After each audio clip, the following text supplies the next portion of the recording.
عزوز سلامتانا تقبلوا نايز يوتيوب channel تعزبتي كمي تصنحو نز وانزدلنا زيناتات حيزلكم قريبا لكم نمكتالكم بخبر عدم كبرى سمعتي بركت تبلو وانا حبريتاتات نابيتو مستعانو اقدمو ملغتي دما نوتيفيكيشن نخبط حكم زيناتات بوان نختكتاتلون نز يوتيوب channel سبسكرايب بمقبار نايدول ملكت متواقع يترسعون جنرال صادقان مدلاوات كينات زوصوا مغلصن سبسلطان حبرات امارات عربن ايثيوبيان بيت فردك قربو زوصت ازازن ايران زفلطتو مدبن امريكا نسدتኛታት زوصاتو حدش ازازن زبلون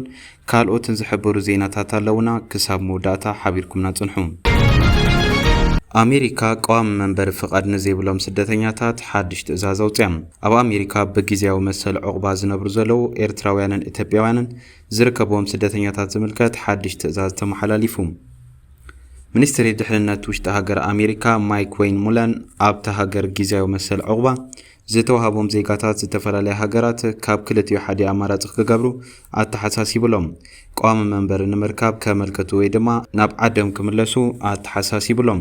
እቲ በዓል ስልጣን ዝሃቦ መጠንቀቕታ ድሕርቲ ዝሓለፈ ሰሙን ላዕለዋይ ቤት ፍርዲ ኣሜሪካ ዝሃቦ ውሳነ እዩ እቲ ቤት ፍርዲ ብሰንኪ ኣብ ሃገሮም ዘሎ ወድዓዊ ኩነታት ጊዜያዊ ሓለዋ ዝተዋህቦም ኣብ ኣሜሪካ ዝርከቡ ብዙሓት ደቂ ሃይትን ሶርያውያንን ዝርከቦም ስደተኛታት ሕጋዊ ሓለዋ ከብቅዕ ዝወሰደ ውሳነ ጽዲቕ እዩ ኣብ ኣሜሪካ ላዕሊ 350,000 ዜጋታት ዝተፈላለዩ ሃገራት ካብ ኩናት ሰብኣዊ ቅልውላውን ገሰት ሰብኣዊ መሰላትን ሃዲሞም ጊዜያዊ ከለላ ወይ PTS ተዋሂብዎም ኣሎም ብመሰረት እዚ መስርሕ ኣብ ኣሜሪካ ክሳብ 5,000 ኢትዮጵያውያን ጊዜያዊ ዕቁባ ተዋሂቦም ዘሎ ኮይኑ ክንደይ ዝኣኽሉ ኤርትራውያን ስደተኛታት በዚ መስርሕ ኣብቲ ሃገር ከም ዝነብሩ ግን ምፍላጥ ከም ዘይተኻእለ ተገሊጹሎም ክፍሊ ጉዳያት ውሽጢ ዓዲ ኣሜሪካ ኣብ ዝሓለፈ ታሕሳስ ነቲ ን3 ዓመት ዝጸንሐ ጊዜያዊ መሰል ዕቁባ ንኢትዮጵያውያን ከብቅዕ ውሳነ ኣመሓላሊፉ ነይሩ እዩ ኣብ ውሽጢ 60 መዓልታት ድማ ካብ ሃገር ክወፁ ኣዚዙ ምንባሩ ይዝከር እንተኾነ ይግባእ ዝቐረበሉ ኣብ ቦስተን ዝርከብ ፌደራላዊ ዳኛ ነቲ ውሳነ ከይትግበር ዓጊትዎ እዩ ኣብ ልዕሊ ስደተኛታት ሃይትን ሶርያን ተመሳሳሊ ጉዳይ ዝምልከት ዝነበረ ላዕለዋይ ቤት ፍርዲ ኣሜሪካ ግን ኣብያተ ፍርዲ ንውሳነ ምምሕዳር ትራምፕ ከዓግቱ ከም ዘይክእሉ ዝሓለፈ ሰሙን ወሲኑሎም እቲ ላዕለዋይ ቤት ፍርዲ ዝሃቦ ውሳነ ንእገዳ ኢትዮጵያ ሓዊሱ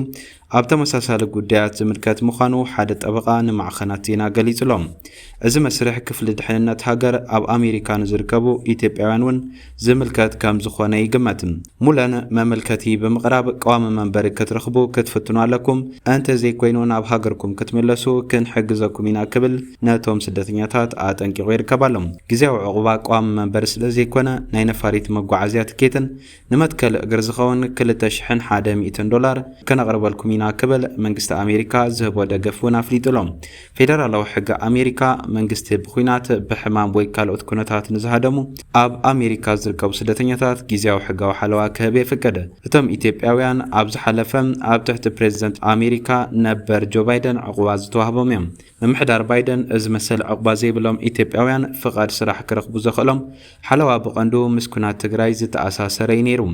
ኣብ መጀመርታ ዝሕጋዊ ከለላ ንሓደ ዓመት መንፈቕን ክጸንሕ ተሓሲቡ ነይሩ ግዚኡ ምሳኸለ ግን ኣብ ኢትዮጵያ ዘሎ ጸጥታዊ ክፍተታት ብምጥቃስ ነተወሳኺ 18 ወርሕ ተናዊሑ እዩ እዚ ኣብ መጀመርታ ታሕሳስ ምስ ተወድአ ኣብ ልዕሊ ስደተኛታት ጽኑዕ ስጉም ክወስድ ዝጸንሐ ምምሕዳር ትራምፕ ነቲ መሰል ከየናውሖ ወሲኑ ዝርከብ ዘሎ ናብ ተኻሊ ዜና ምስ ንሰገረ ጀነራል ጻድቃን ገብረተንሳይ ሕወሓት ናብ ማእኸል ሃገር ሰቢሩ ንምእታው ካብ ደገን ውሽጥን ሱዳን ኣብ ዝተፈላለየ ግንባራት መጥቃዕቲ ንምክያድ ሰፊሕ ወተሃደራዊ ስትራቴጂ ከም ዝሓንጸጸ ገሊጹ እቲ ኣብ ወልቃይት ትጽቢት ዝግበረሉ ዝነበረ መጥቃዕቲ ሕወሓት ኣብ ዘይተጸበናዮ ግንባር ክፍንጅር ከም ዝኽእል እዩ እቲ ጀነራል ገሊጹ ዘሎ እቲ ጀነራል ብዛዕባ ወተሃደራዊ ምድላዋት ሕወሓት ኣብ ዝሃቦ መብርሂ ሕወሓት ኣብ ደቡባዊ ከባቢታት ዓፋርን ኣምሓራን ብተደጋጋሚ ምግፋዕ ድሕሪ ምፍጻሙ ትኩረቱ ቀይሩ ኣሎ ክብል ይገሊጹ እቲ ጀነራል ኣብ ምዕራባዊ ሸነኽ ኢትዮጵያ መጥቃዕቲ ብምክያድ ናብ ማእኸል ሃገር ገጹ ክሰጋገር ብዝብል ሓሳብ ይንቀሳቐስ ከም ዘለውን ኣመልኪቱሎም እቲ ጀነራል ብምዕራብ ኢትዮጵያ ኣቢሉ ክብል ከሎ ብክልል ቤንሻንጉል ጉሙዝ ኣቢሉ ምዃኑን ገሊጹሎም ጀነራል ጻድቃን ጀነራላት ሕወሓት ኣብ ዝሕጂ እዋን ሰፊሕ ወተሃደራዊ ስትራቴጂ ይውጥኑን የካይዱን ከም ዘለው ዝገለጸ ኮይኑ ብፍላይ ካብ ደገ መጥቃዕቲ ንምውቃዕ ድልዋት ምዃኖም ሓቢሩሎም በዚ ምክንያት ድማ ሱዳን ከም ቀንዲ ወተሃደራዊት ማዓስከር ይጥቀሙላ ከም ዘለው ይገሊጹ ዘሎም ኣብ ሱዳን ንዓመታት ተወዲቡ ዝጸንሐ ሰራዊት ኣርሚ 7 ከም ዘባዊ ሚዛን ይጥቀመሉ ከም ዘሎን ካብ ደገ መጥቃዕትን ምውቃዕ ዝያዳ ሓይሊ ይውስኽ ከም ዘለውን ጀነራል ጻድቃን ገሊጹሎም እቲ ኣብ ቀረባ እዋን ሰራዊት ኣርሚ 13 ናብ ሱዳን ከም ዝሰገረ ዘረጋገጸ ጀነራል ጻድቃን ተወሳኺ ሰራዊት ክውስኽ ከም ዝኽእልውን ኣመልኪቱ ይርከባሎም። ጀነራል ጻድቃን ሕወሓት ናብ ማእኸል ሃገር ሰቢሩ ክኣቱ መሪጹ ኣሎ ዝበለ ኮይኑ ብመንገዲ ቤንሻንጉል ጉሙዝ ሰራዊት ኣርሚ 7 ተዋፊሩ ኣንጻር ሰራዊት ሱዳን ከም ዝተዋግአ ሓበሬታ ኣለና ኢሉ ሕወሓት ናብ ሱዳን ዝያዳ ሓይሊ መልኣኹን ሰራዊት ኣርሚ 7 ናብ ዶብ ኩምሩኽ መልኣኹን መንግስታዊ ቆላሕታ ኣብ ዘይሃበሉ ሓይልታት ኣብ ዘያወፈረሉን ኣንፈት መጥቃዕቲ ንምፍጻም ይሻባሸብ ከም ዘሎ ዘመልክት እዩ ክብል ሓቢሩሎም። ይኹን እምበር መንግስቲ ፌደራል ኣብ ኩሉ ግንባራት ሓይልታት ኣዋፊሩ ብንጥፈት ይጽበ ከም ዘሎ ይመስለኒ ክብል እውን እቲ ጀነራል ገሊጹሎም። ካብ ውሽጢ እንደገን ንምጥቃዕ ዝዓለመ ወታደራዊ ውጥን ብድሕሪ ሕወሓት ዝርከቡ ሓይልታት ቀጥታዊ ደገፍ ንኽገብሩ ንምምችቻእ ዝተቆጸረ ክብል እውን እቲ ጀነራል ኣመላኺቱሎም። ብድሕሪ ሕወሓት ኣሎ ብዝብል ዝገለጾም ሰራዊት ግብፅን ኤርትራን ጀነራል ኣልቡርሃንን ሕወሓት ካብ ሱዳን መጥቃዕትን ተኸፊቱ ሎጂስቲካዊ ደገፍ ንምሃብ ክጥቀሙሉ እዮም ክብል እዩ ጀነራል ጻድቃን ገሊጹ ዝርከብ ዘሎ። ዋላ እኳ ትኹረት እቲ መጥቃዕቲ ካብ ደገና ውሽጢ እንተኾነ ብተከዘ ኣቢልውን ናብ ወልቃይት ሰቢሩ ንምእታው ጻዕርታት ከም ዘካይደ ጀነራል ጻድቃን እናገለጸ ይርከብ። ናብ ተኻሊ ዜና ምስ ንሰገር ኣብ ኩናት ሱዳን ኣብ ዝተፈጸመ ጽዩፍ ገበናት ኢድ ኣለዎም ዝተባህሉ ላዕለዎት ሰበስልጣን ሕቡራት ኢሚራት ዓረብን ኢትዮጵያን እቲ ዞባን ክምርመር ኣህጉራዊ ቤት ፍርዲ ገበን ተሓቲቱ። ዓለም ለኸ ጥምረት ሰብኣዊ መሰላት ሕጋውያን ትካላትን ኣብ ሱዳን ዞባ ዳርፉር ንዝፍጸሙ ጽዩፍ ገበናት ምቹእ ኩነታት ኣብ ምፍጣር ኢድ ኣለዎም ዝበሎም ላዕለዎት ሰበስልጣን ኢትዮጵያ ሓዊሱ ሓያል ሃገራት ክምርምር ኣህጉራዊ ቤት ፍርዲ ገበን ሓቲቱሎም። ብመሰረት ሚድል ኢስት ኣይ ዝተሓትመ መጸብጻብ እዚ ጻውዒት ብሶኒ ዝተገብረ እዩ። ብማእኸል ሰብኣዊ መሰላት ራውል ዋለንበርግ ዝቐረበ ኮይኑ ጥምረት ናይ ሕጊ መርማርን ሲቪላዊ ማሕበረትን ትካላት እውን ዝሓወሰ እዩ። እቲ ጥርዓን ኣኽበርቲ ሕጊ ኣህጉራዊ ቤት ፍርዲ ገበን ናይ ወጻኢ ሰበስልጣን ደላሎን ብተወጋእቲ ወገናት ሱዳን ንዝፍጸሙ ገበናት ኮነ ኢሎም ኣብ ምሕጋዝ ወይ ምድጋፍ ይሳተፉ ድዮም ዝብል መርመራ ክገብር እዩ ሓቲቱ ዝርከብ ዘሎ። ናብ ተኻሊ ዜና ምስ ንሰገር ኢራን ብወሽመጥ ሕርሙዝ ኣብ ዝሓልፋ መራኸብ ክፍሊት መተሓላለፊ ክትገብር መደብ ከም ዘለዋ ኣፍሊጣ። ኢራን ብዓቢ ኣህጉራዊ መስመር ንግዲ ወሽመጥ ሕርሙዝ ኣብ ዝሓልፋ ንግዳውያን መራኸብ ሓድሽ ናይ መተሓላለፊ ክፍሊት ክትገብር መደብ ከም ዘለዋ ኣፍሊጣ ኣላ። እዚ ብቴህራን ዝወሃብ ተዋሃበ ውሳነ ነቲ ዞባዊ ወጥሪ ዝያዳ ከጋድዶ ይኽእል ዝብል ስጋኣት ኣሎ።